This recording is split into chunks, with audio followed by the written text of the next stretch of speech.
UP के 69,000 शिक्षकों की नियुक्ति का मामला अब देश की सुप्रीम अदालत में पहुंच चुका है। सुप्रीम कोर्ट ने इस मामले में जो आदेश सुनाया है उससे राहत तो उन्हें जरूर मिली होगी जो पुरानी मेरिट लिस्ट में शामिल थे, यानी जिन्हें नौकरी मिली, लेकिन उनका इंतजार और बढ़ गया जिन्हें नई लिस्ट का बेसब्री से इंतजार था। क्योंकि उत्तर प्रदेश में 4 साल से कोर्ट कचहरियों में चक्कर लगा रहे 69,000 शिक्षक भर्ती विवाद में सुप्रीम कोर्ट ने बड़ा दखल देते हुए इलाहाबाद हाई कोर्ट के फैसले पर फिलहाल रोक लगा दी है। सुप्रीम कोर्ट ने कहा कि फिलहाल हाई कोर्ट का वो फैसला लागू नहीं होगा। सुप्रीम कोर्ट ने इलाहाबाद हाई कोर्ट की लखनऊ बेंच के उस फैसले पर रोक लगा दी है जिसमें हाई कोर्ट ने जून 2020 और जनवरी 2022 की मेरिट लिस्ट को खारिज करते हुए आरक्षण के नियमों के तहत 3 महीने के अंदर नई मेरिट लिस्ट जारी करने का आदेश दिया था। सहायक शिक्षक भर्ती की मेरिट लिस्ट रद्द किए जाने के फैसले से हजारों टीचर्स की नौकरी पर खतरा मंडरा रहा था। मुख्य न्यायाधीश ने कहा है कि हाईकोर्ट का आदेश फिलहाल निलंबित रहेगा। मामले में अगली सुनवाई 23 सितंबर को होगी। सीजेआई ने सभी पक्षकारों से लिखित नोट दाखिल करने की बात कही है, उसके बाद इस पर फाइनल सुनवाई की जाएगी। सुप्रीम कोर्ट ने उत्तर प्रदेश सरकार और हाई कोर्ट में पक्षकारों को भी नोटिस जारी करके जवाब मांगा है।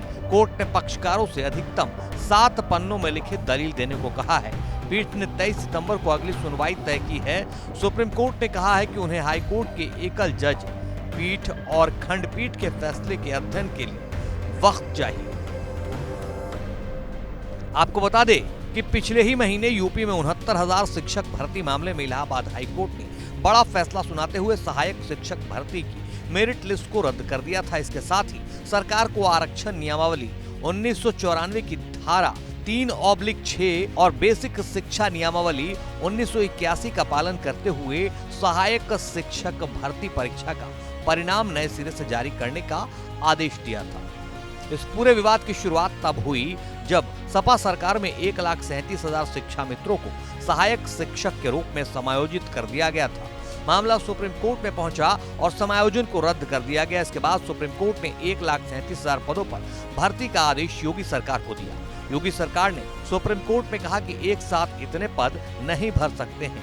फिर सुप्रीम कोर्ट ने 2 चरणों में सभी पदों को भरने का आदेश दिया। इस आदेश के बाद योगी सरकार ने 2018 में पहले 68,500 पदों के लिए वैकेंसी निकाली। इसके बाद दूसरे चरण की भर्ती थी 69,000 सहायक शिक्षक भर्ती।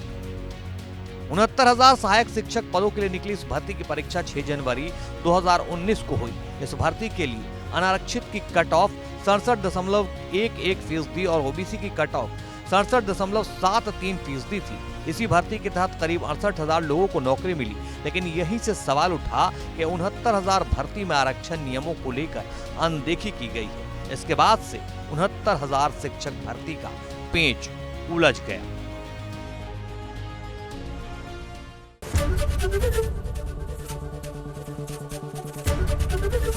एबीपी गंगा, खबर आपकी, जुबान आपकी।